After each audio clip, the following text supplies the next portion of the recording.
अब बात करते हैं उस युद्ध के टिकट की जो कि न जाने कब से कट चुका है और इसमें कुछ ना कुछ हो ही रहा है। रशिया यूक्रेन की बात है।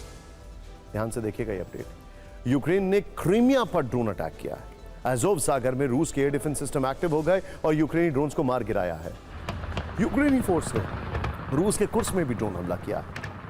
लागोव इलाके में 5 से ज्यादा धमाके सुनाई दिए हैं, लेकिन रूसी डिफेंस सिस्टम यहां भी एक्टिव थे और कई यूक्रेनी ड्रोन्स को मार गिराया गया।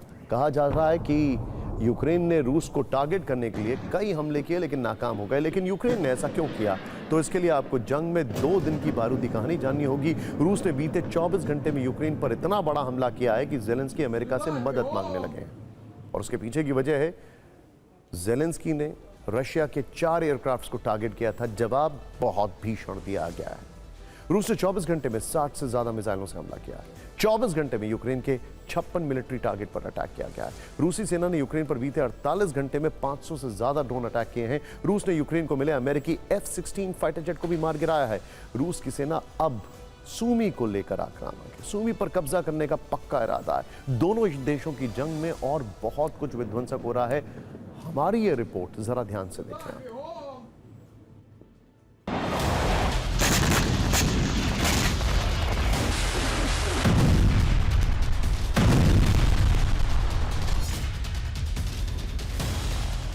रूस के ताजा हमले विध्वंसक थे।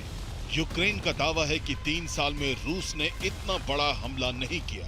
रूसी हमलों से खेरसोन, ज़ेपोरिजिया में आम लोगों की मौत भी हुई है। 537 मिसाइल और ड्रोन हमलों में यूक्रेन के 10 लोगों के मारे जाने की खबर है। ज़ेलेंस्की ने हमलों के बाद वॉशिंगटन और पश्चिमी सहयोगियों से अधिक सैन्य सहायता देने की मांग की है। यूक्रेन की हवाई सुरक्षा को तत्काल मजबूत करने का आग्रह किया है। यूक्रेन किस तरह युद्ध में कमजोर पड़ रहा है, इसका सबूत ये भी है कि यूक्रेन ने अब तक 3 अमेरिकी निर्मित F-16 जेट खो दिए। ज़ेलेंस्की की परेशानी सिर्फ ये नुकसान भर नहीं है और रूस के 2 वरिष्ठ सैन्य अधिकारियों के हवाले से फाइनेंशियल टाइम्स की एक्सक्लूसिव रिपोर्ट है कि पुतिन का बड़ा लक्ष्य ओडेसा पर कब्जा करना है। यूक्रेन को समंदर के रास्ते से काटना है।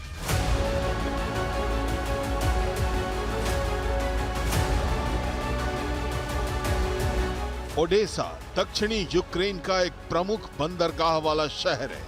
पश्चिमी देशों की ओर से यूक्रेन को पानी के रास्ते लॉजिस्टिक सपोर्ट यहीं से मिलता है, लेकिन पुतिन का इरादा सूमी पर भी कब्जा करना है। वॉल स्ट्रीट जर्नल की रिपोर्ट है कि रूसी सेना सूमी से सिर्फ 20 किलोमीटर दूर है। रूसी सेना यहां की जंग में हर दिन 300 से 400 सैनिकों को खो रही है।